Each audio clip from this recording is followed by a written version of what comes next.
Bonjour chers élèves, je suis Ouamine Julien. Nous ferons un cours de grammaire niveau 3e. Nous avons achevé la leçon 5 portant sur l'adverbe et le groupe adverbial.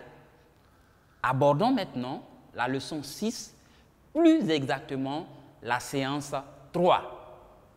Rappelons notre situation d'apprentissage. Et nous lisons. À la faveur de la Semaine nationale de la lutte contre l'insalubrité, des élèves de 3e de votre établissement décident de faire passer un message pour sensibiliser l'école et son environnement immédiat à la salubrité.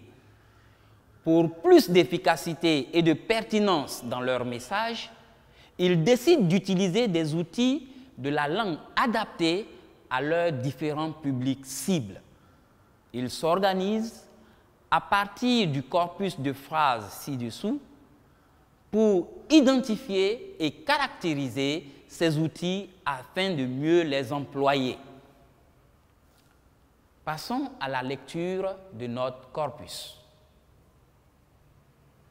P1. T'es allé où pendant les congés?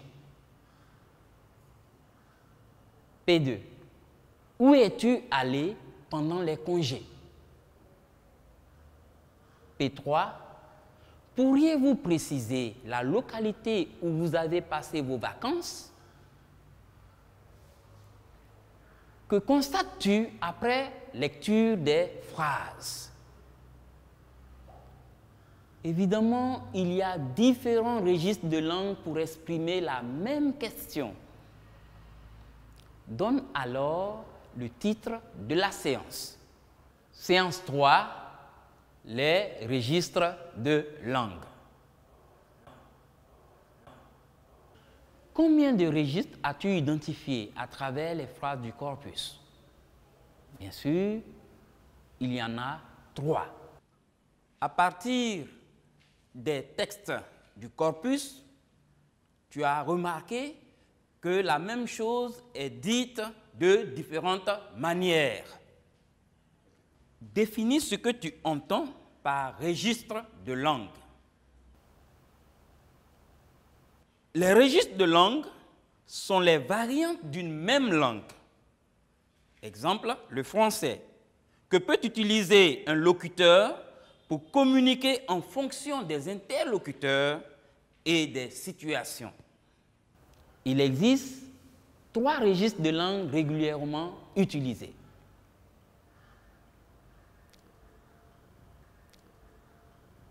Notre première phrase.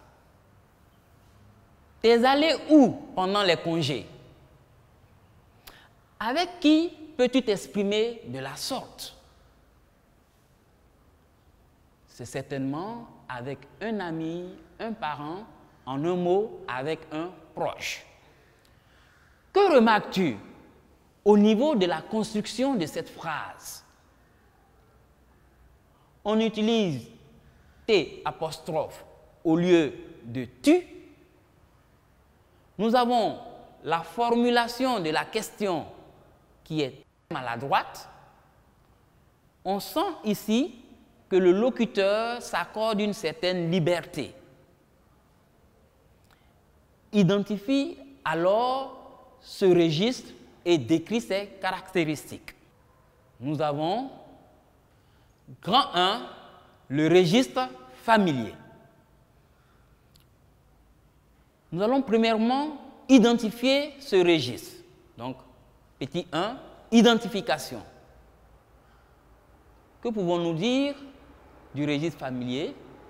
Nous disons tout simplement que c'est une langue peu surveillée qui permet quelques écarts par rapport à la syntaxe et au vocabulaire correct. Le langage familier est une manière de parler très simple et parfois vulgaire. Ce registre est essentiellement utilisé à l'oral avec des personnes familières, proches, c'est-à-dire des camarades, des amis, des parents. Exemple, P1, man, je suis là.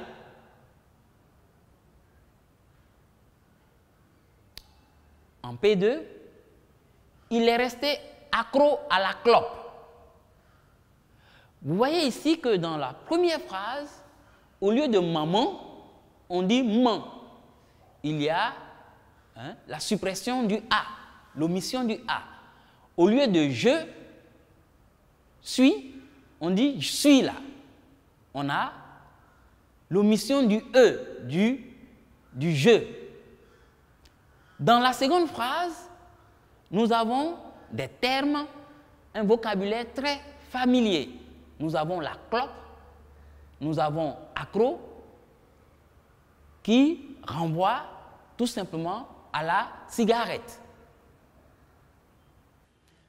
Quelles sont les caractéristiques du registre familier? Il est caractérisé par un vocabulaire vulgaire, argotique et pauvre d'ailleurs. Sachez que l'argot est une utilisation de la langue particulière à une communauté. C'est le cas du Nouchi en Côte d'Ivoire. Une syntaxe simplifiée, souvent approximative et inappropriée. Nous avons par exemple, j'ai payé une baraque, tout simplement pour dire qu'on a acheté une maison. Nous avons de nombreuses abréviations et souvent non encore lexicalisées. Nous avons le cas de « mon petit frère cool ». Nous avons aussi des interrogations caduques. Tu es où? Il y a des répétitions souvent de pronoms personnels. Nous avons par exemple, moi, je me lave. On y trouve aussi le pléonasme, j'ai marché à pied, ou encore les interjections, aïe, hé. Vous voyez que dans le registre familier, le locuteur se relâche véritablement et il ne se soucie pas du respect des règles de la langue. Nous revenons à notre corpus précisément à P2.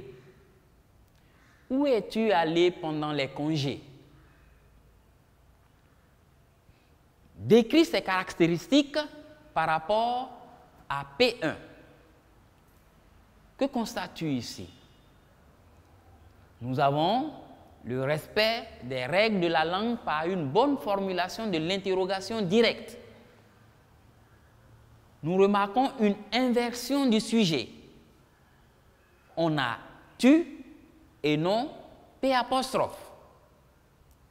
Alors, où utilise-t-on ce registre? Bien évidemment, on l'utilise à l'école, dans les milieux professionnels, dans les conférences, dans les livres, ainsi de suite. Nomme ce registre.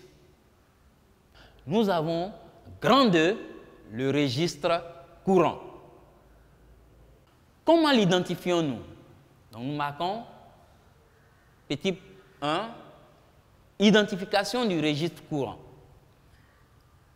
Et nous remarquons que le registre courant correspond à un langage correct, tant du point de vue lexical que syntaxique. Les règles de la syntaxe, c'est-à-dire ici tout simplement les règles de la grammaire, sont respectées avec, c'est vrai, quelques tolérances et des abréviations lexicalisées. Il peut se définir comme une sorte de langue neutre, non marquée. Vous voyez que quand je dis « man », j'établis une certaine affection. Mais quand je dis tout simplement « sa mère », il n'y a aucune affection qui est établie ici. La langue est neutre. Il s'utilise dans les situations de communication standard. Nous avons les articles de journaux, les livres, à l'école. Exemple, j'ai acheté une maison. Quelles sont ses caractéristiques? Donc, nous marquons petit 2, les caractéristiques. Le registre courant se caractérise par, premièrement, un vocabulaire simple, correct et réaliste. Le respect des règles de la grammaire et de la syntaxe. Nous avons des phrases simples, des phrases complexes de longueur réduite. Nous avons un usage correct des modes et temps verbaux. Nous avons les temps simples de l'indicatif, le subjonctif présent. Le registre courant est aussi marqué par une prononciation correcte. Donnons cet exemple. Le Covid-19 est une grande menace pour le monde entier. Nous continuons en considérant enfin la phrase P3. Pourriez-vous préciser la localité où vous avez passé vos vacances? Nomme ce registre de langue. C'est tout simplement le registre soutenu. Alors, quel est le souci du locuteur dans l'usage qu'il fait de la langue? Quel est ici son souci? Vous avez bien remarqué, il tient à soigner véritablement l'usage de cette langue.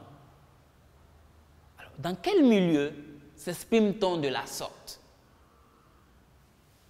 Évidemment, on s'exprime de la sorte dans la haute société, par exemple parmi des personnalités ou entre intellectuels. Alors, nous avons identifié ce registre. Nous allons décrire ses caractéristiques. Nous marquons alors grand 3, le registre soutenu.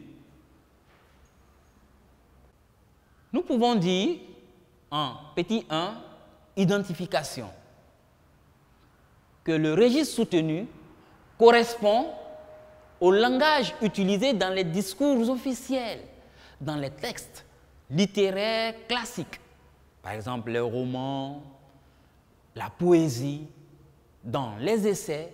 Alors, quand on parle des essais, ce sont des textes argumentatifs produits par des auteurs portant sur un thème bien précis qu'ils essaient de faire comprendre en exprimant leur opinion.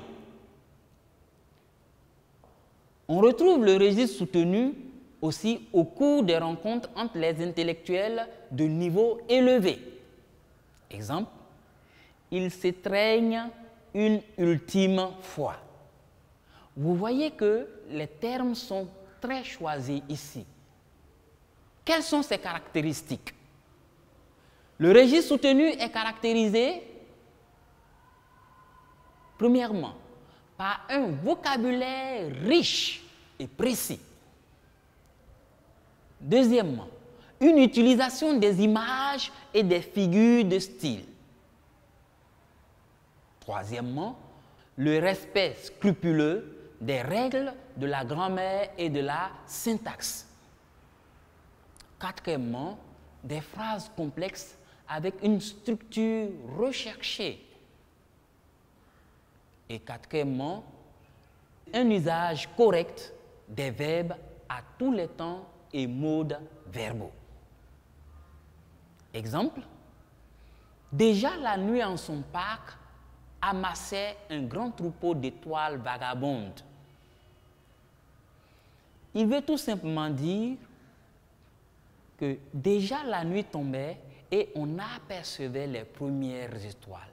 Vous voyez toute la recherche qui est faite à travers les figures de style qui sont utilisées. Hein?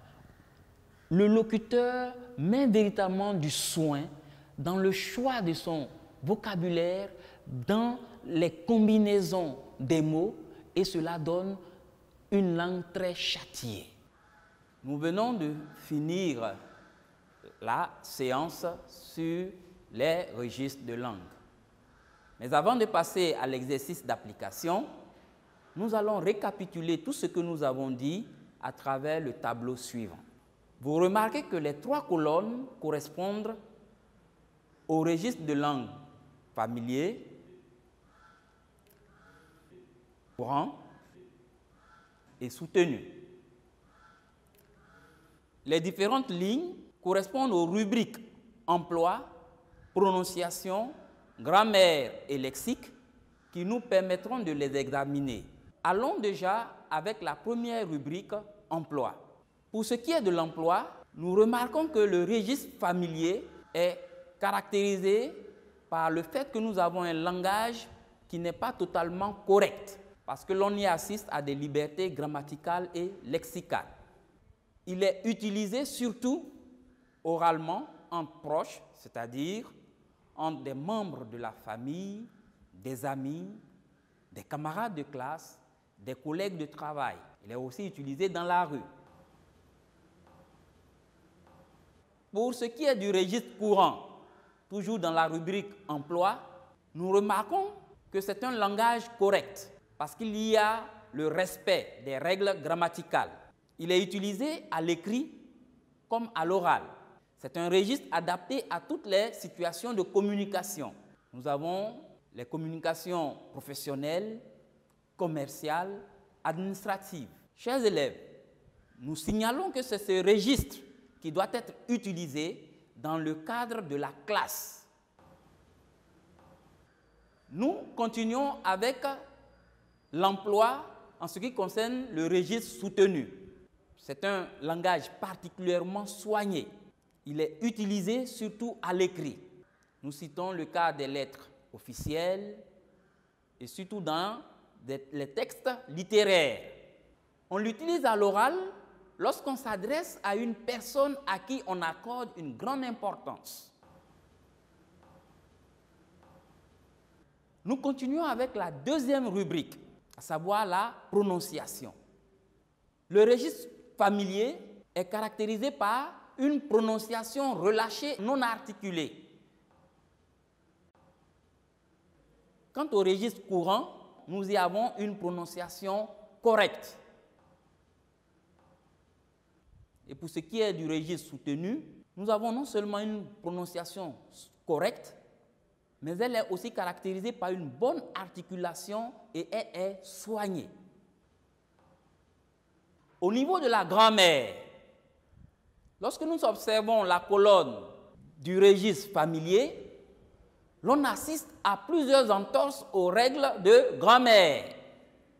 Nous avons par exemple les fautes fréquentes dans l'emploi des temps verbaux et des mots, la juxtaposition de phrases. Nous avons le mauvais emploi de la subordination. L'on utilise des phrases courtes avec une syntaxe simple. L'on remarque aussi des abréviations. Nous avons aussi des interrogations directes sans inversion. Des interrogations directes avec « est-ce que ». Nous notons aussi le mélange des personnes « nous » et « on ».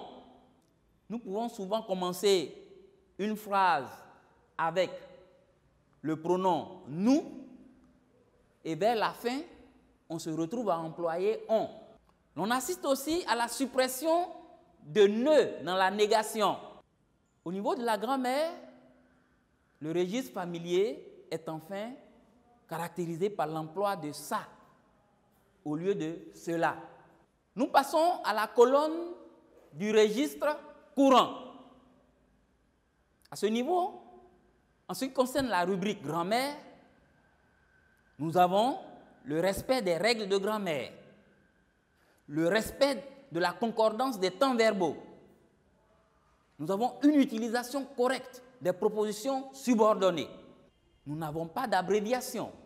Nous continuons avec le fait que le registre courant est marqué par une interrogation directe avec « est-ce que » ou avec inversion du sujet. Nous continuons avec la rubrique grammaire du registre courant. Nous notons la présence des deux termes de la négation. Par exemple, je ne veux pas sortir. Les deux thèmes de la négation sont bien présents. Enfin, l'on emploie cela au lieu de ça. Toujours dans la rubrique grammaire, nous allons maintenant avec la colonne du registre soutenu. Nous remarquons ici aussi qu'il y a le respect des règles de grammaire, le respect de la concordance des temps verbaux.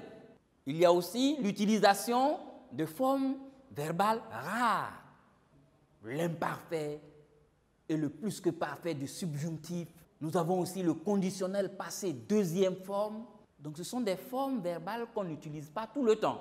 Le registre soutenu est caractérisé par l'utilisation de figures de style. Nous voulons parler des procédés rhétoriques. On citera la métaphore, la comparaison, l'hyperbole, ainsi de suite. Enfin, le registre soutenu utilise une interrogation directe avec inversion du sujet. Nous arrivons à la dernière rubrique, c'est-à-dire le lexique.